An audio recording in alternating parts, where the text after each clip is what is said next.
But maybe the reason that Lidia Thorpe is part of this anti-racism conference is because if anyone can spot racism, it's Lidia Thorpe. She told Radio TGB this morning that Peter Dutton is a racist. This is what Lidia Thorpe has had to say about Peter Dutton.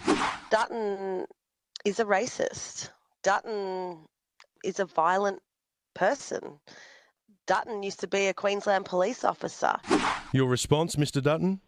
I just don't want to give her the publicity that she's craving. Obviously, just absurd statements, but she's a publicity seeker, and just don't give her the headline, Ben. I just don't think she deserves promotion. She shouldn't be in the Senate. She's not stable enough to be a member of the Australian Parliament, and I think people recognise that. Peter Dutton is a racist. The logic seems to be he's a former police officer, so he must be racist. I sure hope people aren't paying money to attend that anti-racism conference at QUT. Isn't he racist because Laura Tingle imagined him in her head at a house auction? That's right.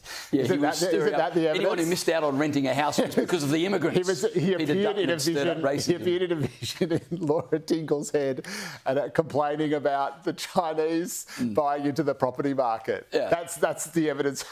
I don't think Peter Dutton would be too upset. I reckon criticism from Lidia Thorpe can only do you good, Liz.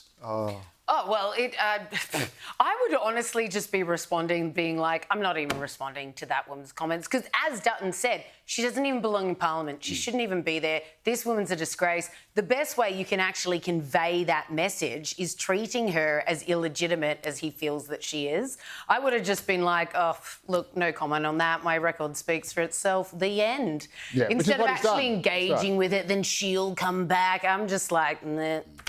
Well, I'm trying to think of one constructive thing that Lidia Thorpe has done, aside from hysteria, lies and stupidity. She has had, for all the racism in Australia that she complains about, she has had her political career, the most privileged position in the highest chamber in the country, just handed to her on a platter, and she has just thrown it back in people's faces while still pocketing all the money, all the privilege, all the perks. Yeah. So, I mean, and again, it's she just doesn't seem to be a fit person. She just doesn't say. She seems to be quite literally deranged. Her thoughts are incoherent.